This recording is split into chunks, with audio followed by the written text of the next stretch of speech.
അപ്പൊ അളിയൻ കാര്യമൊന്നും അറിഞ്ഞില്ലേ? ഇല്ല. എഴുന്നേറ്റ് വന്ന് നിങ്ങൾ ഏറ്റവും ഇഷ്ടപ്പെടുന്നയാളുടെയും ഒട്ടും ഇഷ്ടമില്ലാത്തയാളുടെയും പേര് പറയുക. എന്നിട്ട് ശേഷം ഇരുവർക്കും ഒരു നിക് നെയിം വീതം നൽകേണ്ടതാണ്. കൊള്ളാലോ കളി. രേണു ഞാൻ ഉദ്ദേശിച്ചിട്ടുള്ളത് സെപ്റ്റി ടാങ്കാണ്. കടുപ്പം കുറവാണെങ്കിൽ പറയണേ എന്റെ സാറേ. രേണു ഞാൻ ഉദ്ദേശിച്ചിട്ടുള്ളത് സെപ്റ്റി ടാങ്കാണ്. ചിരിക്കണം. എന്താ ഒരു വലിയ തമാശ പറഞ്ഞതല്ലേ?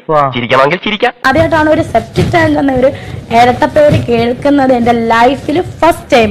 അതൊക്കെ ആലോചിക്കുമ്പോ എത്രയും പെട്ടെന്ന് തൂങ്ങിച്ചാവുന്നതാണ് നല്ലത്. ഉരുകിപ്പോയി സത്യമായിട്ട്. എനിക്ക് അങ്ങനെ കേട്ടു, കാരണം അതിലപ്പുറം ഞാൻ കേട്ടിട്ടുണ്ട്. ഞാൻ മറിച്ചവളാണെന്നൊക്കെ ഞാൻ പുറത്തുനിന്ന് കേട്ടു. എന്നെ മനഃപൂർവ്വം കരിവാരിത്തേക്കാൻ കുറച്ച് ആൾക്കാർ ഇറങ്ങിയിരിക്കുക. ഭർത്താവില്ലാത്തതുകൊണ്ട് കേൾക്കാത്ത പേരുകളൊന്നുമില്ല. എന്തൊക്കെ പേര് കേൾക്കുമെന്നറിയാം എന്റെ പൊന്നുകുഞ്ഞേ. ഒരു സ്ത്രീയാണ് ഞാൻ, ഒരു അമ്മയാണ് ഞാൻ, ഒരു വിധവയാണ് ഞാൻ. ഒന്ന് കരഞ്ഞൂടെ നിനക്ക്? ആരും കാണാതെ.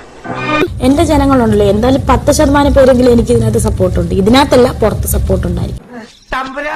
സ്ത്രീ അമ്മയാണെന്ന് വിശ്വസിക്കുന്ന ആൾക്കാരാണ് കേരളത്തിലെ ഓരോ ജനങ്ങൾ. ആ ഒരു സ്ത്രീയെ, ആ സ്ത്രീത്വത്തെ അപമാനം. ഒരാവേശത്തിലെടുത്ത് ചാടി വേണ്ടായിരുന്നു അല്ലേ? എന്നെ പറഞ്ഞോണ്ടല്ല അക്ബറെ എനിക്ക് ഇഷ്ടമില്ല.